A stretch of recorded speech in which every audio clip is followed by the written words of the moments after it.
Bilang paghahanda sa Semana Santa, mahigpit na nag-iinspeksyon ang marina sa mga pampasaherong barko sa mga pangunahing pantalan sa bansa.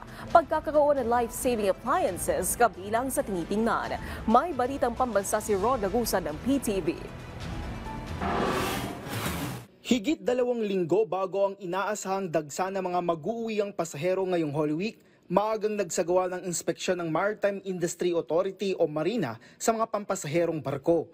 Ito'y bahagi ng kanilang intensified compliance monitoring para masigurong ligtas ang magiging biyahe ng publiko.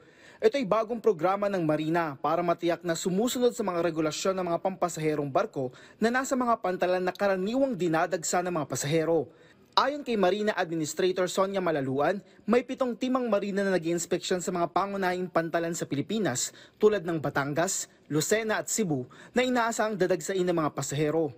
Nagsimula ang inspeksyon kahapon April 1 at magtatagal hanggang April 12. So ito ay isa lang paraan ng Marina to ensure na bago dumating yung ating mga araw na maraming pasahero, natingnan natin ang continuous compliance to safety. Because sa ngayon, meron silang mga valid safety certificates. Pero alam natin na sa araw-araw na pagbiyahe, may usual wear and tear.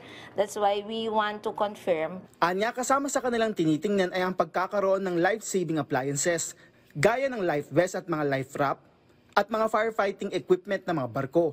Kasama rin sa mahalagang masura ang lagay ng makina ng mga ito.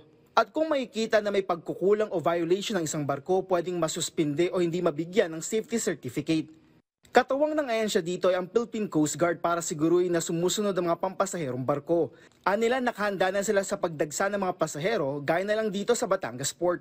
With Marina directives na sinusundan natin in the conduct, usually they do the relaxation when it comes to some certain policies para makasakay talaga yung mga pasahero ng maayos. And security, kasi the more that people